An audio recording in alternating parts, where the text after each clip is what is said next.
प्रभु, मैं वर्षों से आपकी प्रतीक्षा कर रही हूँ। मैं आपको पति रूप में पाना चाहती हूँ। देवी, मैं तुम्हारी भक्ति से अभिभूत हूँ।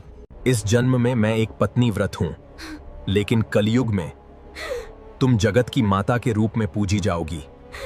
जो भी भक्त सच्चे मन से आपके दरबार आएगा, उसकी हर मनोकामना पूर्ण होगी।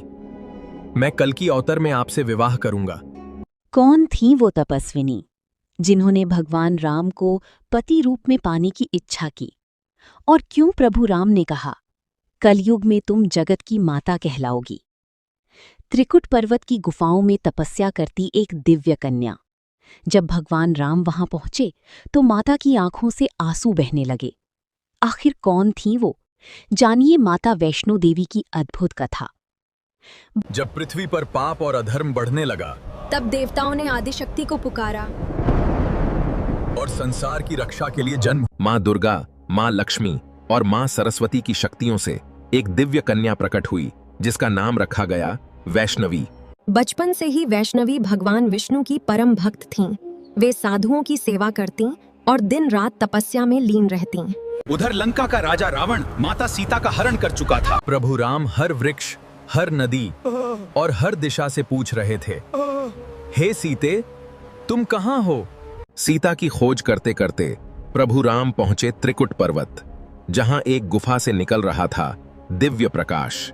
माता वैष्णवी ने प्रभु श्री राम को देखते ही पहचान लिया और उनके चरणों में झुक गईं। प्रभु, मैं वर्षों से आपकी प्रतीक्षा कर रही हूँ। मैं आपको पति रूप में पाना चाहती हूँ। देवी, मैं तुम्हारी भक्ति से अभिभूत हूँ।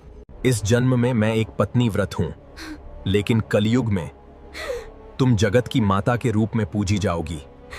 जो भी भक्त सच्चे मन से आपके दरबार आएगा, उसकी हर मनोकामना पूर्ण होगी। मैं कल की अवतार में आपसे विवाह करूंगा। माता वैष्णवी ने प्रभु श्री राम का वरदान स्वीकार किया और संसार के कल्याण हेतु त्रिकुट पर्वत पर ही निवास करने लगीं। फिर माता एक गुफा में 9 महीने तक ध्यानमग्न रहीं। ये स्थान आज अर्धकुमारी गुफा कहलाता है। लेकिन भैरवनाथ पीछा करता रहा। अंत में माता ने महाकाली का रूप धारण किया। उनकी आंखों से अग्नि निकल रही थी। पूरा पर्वत कांप उठा।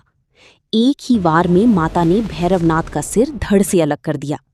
मरते समय भैरवनाथ को अपनी गलती का एहसास हुआ। उसने माता से क्षमा मांगी। माता वैष्णवी दयालु थीं। उन्होंने कहा, तुम्हारे बिना मेरे दर्शन पूर्ण नहीं माने जाएंगे। तभी से भक्त माता वैष्णो देवी के दर्शन के बाद भैरव बाबा के मंदिर भी जाते हैं। आज वैष्णो देवी टेम्पल करोड़ों श्रद्धालुओं की आस्था का केंद्र है।